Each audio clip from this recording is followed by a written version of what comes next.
everyone, it's Hailey, and today I'm going to be talking about the most popular books that I haven't read yet that I own. So the most popular books that are still in my TBR pile. I have honestly been doing the bare minimum for filming. Like, I have just been feeling so lazy lately. I'm trying to like honor my free time, and part of that is that I'm like, you know what, if I don't feel like setting up my camera and everything, which has been the case lately, we're just gonna do it with my vlog camera. So I hope that's okay with you guys, because that's what you're getting. But I mean, it's not like it's a crappy camera or anything. It's just like the lighting probably isn't as good and the background probably isn't as pleasing, but oh well.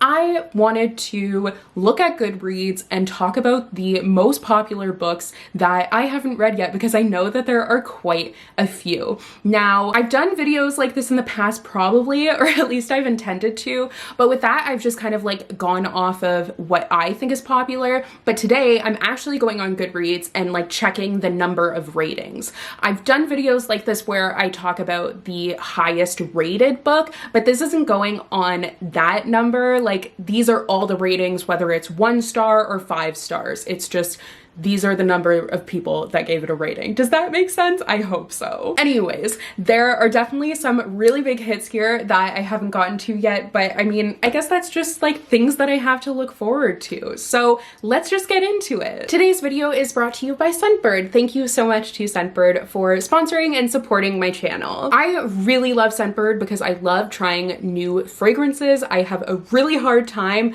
like committing to things, and Scentbird is the perfect solution for that. If you guys aren't familiar with it by now, Scentbird is a monthly subscription service for fragrances. You can choose a new designer fragrance to try out every month. You get a 30-day supply, which is much more than you would get if you just got like a perfume sample at the counter or whatever. But it's no penalties too. Like, you can skip if you aren't wanting to try a new fragrance that month. I have never, because I always want a new fragrance. With the seasons changing especially, I feel like it's like the perfect time to try out some new scents, because I love a good theme, so I'd love to try and match my scent to the environment around me or the weather around me, basically the season. So the vials come in these really fun carrying cases, which look at the spring colors. These make me so happy, even though like there's snow outside. These are amazing. They are really easy to use as well. So they lock, you can throw them in your bag, super easy for on the go. And then you just twist the top to unlock it so you can actually spray. I probably shouldn't have sprayed in my face, but that smells so good. And to change them out, it's just magnetic, so it comes out really, really easily. You can see how big the actual sample size is. So this month I have Nuit et Confidence by Goutal Paris. I am so sorry for my French, but this has notes of Italian bergamot, black pepper, tonka bean, Madagascar, vanilla, and musk. And that's actually the one that I just sprayed, and it smells delightful. I love it. I also have Crystal Noir by Versace. This has notes of ginger, gardenia, amber, sandalwood, and musk. I definitely did not pick spring scents. I went for like darker scents, but that's definitely my vibe, like dark but sweet scents. I guess warm is a better way to say it, not dark, but you get what I mean. I got one scent that is more springy, and that is Danse Étoilée, and that is by Grace de Monaco. So this has notes of lily of the valley, spicy geranium, citrus, rose, and accord of musk. And the final scent that I got is Sexuel Noir by Michelle Germain, and this has notes of vanilla, vetiver, I don't know how to say that, I'm sorry, amber, pink orchid, and jasmine. So this one's kind of more of like a warm spring scent, you know? We've got a little bit of everything. Anyways, no matter what they are, they all smell delightful, honestly. I have not been disappointed, and I have bought many, like a full-size bottle after trying it out on Scentbird, which is so nice that I'm not committing to just like impulse buying a full bottle and then wasting it because I don't actually like it. I get to try out the scent in different environments and see if it is actually one that I want to have forever. So if you guys were interested in checking out Scentbird, I highly, highly recommend it. I love working with them, and I think that you guys will love it too. There's a reason that I continue to partner with them. Make sure to click the link down below and use the code BOOKLAND2 to get 55% off of your first month. And that's only around $8 for your first month. Thank you so much once again to Scentbird for sponsoring today's video. So the first book is The Song of Achilles by Madeline Miller. This has over 1 million. It has like over 1,100,000. I can't say big numbers like that. That's so bad and embarrassing. It has 1,126,104. Is that how? No, 126. Okay, you get the point. It has a lot of ratings, okay?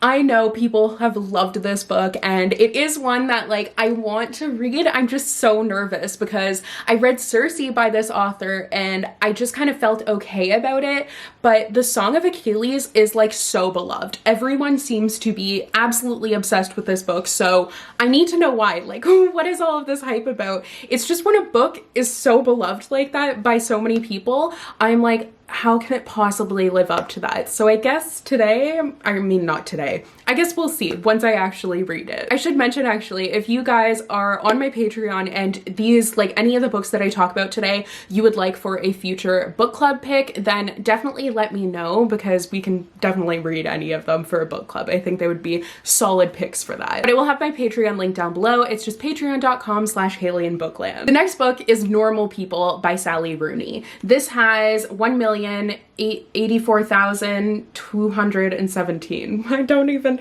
I need to stop with these big numbers. I know that this has like a lot of mixed feelings, but it kind of went viral and I don't really know why it's so popular. The author like does these kind of sad girl books that I feel like most people that I've seen talk about her books haven't liked them, to be honest, which is kind of weird. I didn't pick this one up on my own. It's one that I was sent for work to like take a photo of, but I just ended up keeping it because I was like, maybe like I will just do like a Sally Rooney reading vlog because I have all 3 of her most recent books. Like the difference between this one and the Song of Achilles, just looking at the average rating, the Song of Achilles has a really high average rating, but Normal People, it is quite a bit lower. Like compared to all the other actually books that are here, it's quite a bit lower. So I think it's just one of those things where people just want to know what all the hype is about, which is why it has so many ratings. Next is Little Fires Everywhere by Celeste Ng. I ended up picking this book up like solely because I knew it was really popular. It wouldn't necessarily like normally be my sort of read or my vibe, but I was like, we've been trying different things. We've been trying different genres. Like, let's try this one out, you know? And I haven't read it yet, obviously, but it is one that I am intrigued by. I want to know like why so many people seem to really enjoy it, but I am a little bit skeptical. And this one has 1,060,001 rating, specifically that one person. Next, we have a whole slew of Colleen Hoover. So we have Reminders of Him with over 800,000, November 9 with 750,000, and It Starts With Us with 712,000. And that one actually came out quite recently. So I picked up the whole omnibus of Colleen Hoover to do a reading vlog for, and I did the one, but I do have a second one that I will do sometime in the future. I'm always nervous going into Colleen Hoover books because they have so much hype, but I mean, it doesn't surprise me to see these 3 on here. I'm sure that there's more if I kept scrolling because she has been like so popular on Book Talk. She was popular before, but now it's like crazy. Now, just as I'm looking at this list before I get to the next book, it's kind of interesting. There's not very many YA books on here. If you guys would like me to do this video, but specifically with YA books, let me know and I can also do that. I've kind of been in like a video idea slump, so if you ever have any, let a girl know. But next is The Vanishing Half by Britt Bennett. I have really been looking forward to reading this book because the concept for it is extremely intriguing, and I actually just finished a book that is kind of a little bit similar. Like, it's not the same, but it made me think of it for sure. It's about like twins who each has a very different upbringing, and you're seeing how they're treated based on that. Or I don't think it's they have a different upbringing, they look different. I know it's a story about like racial issues, and racism specifically is like a great way to say that. It seems like it's going to be a very interesting read. Next is Mistborn by Brandon Sanderson. No, I still have not read this book, which is absolutely wild to me. It's ridiculous. I don't know why I've been putting it off for so long. I just need to do it. Like, I really want to try and get to this one this year because it has been so long and I haven't read it yet, and need to. By the way, The Vanishing Half has 660,000 ratings and Mistborn has 570,000 ratings. I'm not going to say the little numbers, just know like it's a little bit more than that. Next is The Secret History by Donna Tartt. This is another one that is not necessarily my vibe, but I picked it up specifically because there was so much hype surrounding it. So this has over 550,000 ratings, and this book has been around for a while. I'm pretty sure that it came out in like the 90s or something like that. I could be wrong, but I'm pretty sure it was the 90s. And I think it's like a dark academia sort of thing. I'm not really sure. These books are all kind of ones where I just bought them because of the hype, honestly. Next is finally a YA book. We have A Good Girl's Guide to Murder by Holly Jackson. This one like TikTok viral, and it actually is one of the potential book club picks for the Stuff and Nonsense book club on my Patreon. So we might be reading this, I'm not sure. I kind of like, if I had to guess, I feel like this one has a good chance of winning the poll. But if you're a patron, then you can read this with the book club potentially. Or you can also vote in the poll, like if you want to read any of these books here. Yeah. Anyways, I am just not really into the mysteries. It's kind of interesting. So many of these are mystery stories, but there have been some that I've really enjoyed, which is why like I do pick them up. And when they're really hyped up ones, I feel like I have more of a chance of enjoying them, although I wasn't a fan of Gone Girl at all. I feel safe giving them a shot at least. Next is A Court of Silver Flames by Sarah J Maas. I'm kind of surprised that like Kingdom of Ash isn't here.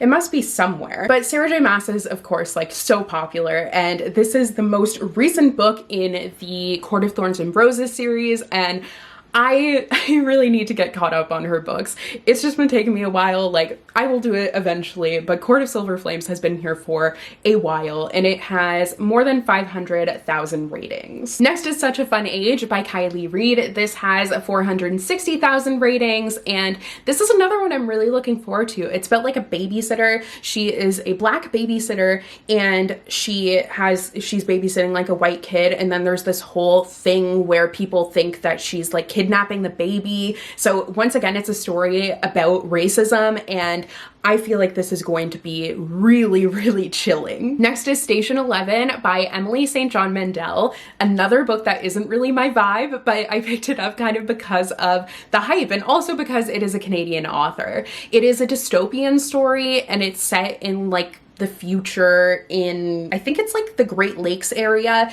and there's been like a plague or something like that. I feel like reading it during 2020 may have been a little bit too close to home, but now seems like a good time. And this one has more than 450,000 ratings. Crazy Rich Asians by Kevin Kwan is next. I don't know why I didn't like initially pick up this book, but of course it was adapted into a movie that was really popular, and this has almost 450,000 ratings.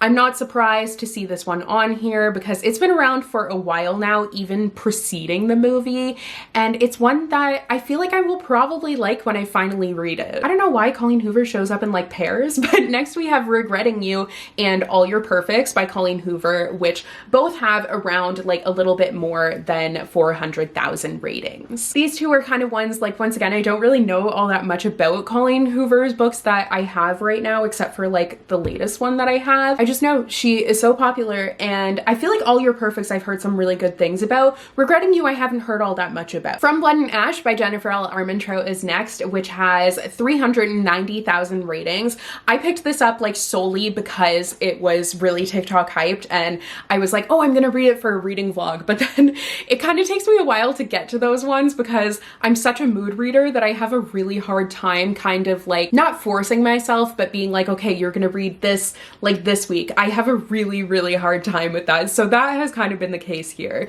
It's a paranormal romance, and yeah, we'll see, but I mean, obviously a ton of people are reading it, and it has a pretty high average rating. Next is Pachinko by Min Jin Lee. This has almost 390,000 ratings, and this is kind of like this historical fiction epic following a girl in, I believe it's in China, and it's kind of her story of like getting pregnant out of wedlock and all that happens because of that. This has been on my radar a lot recently. It like seems totally, unlike the other books where they're not my vibe, this seems totally up my alley. Next we have another Sally Rooney. So we have Conversations with Friends, which has 385,000 ratings.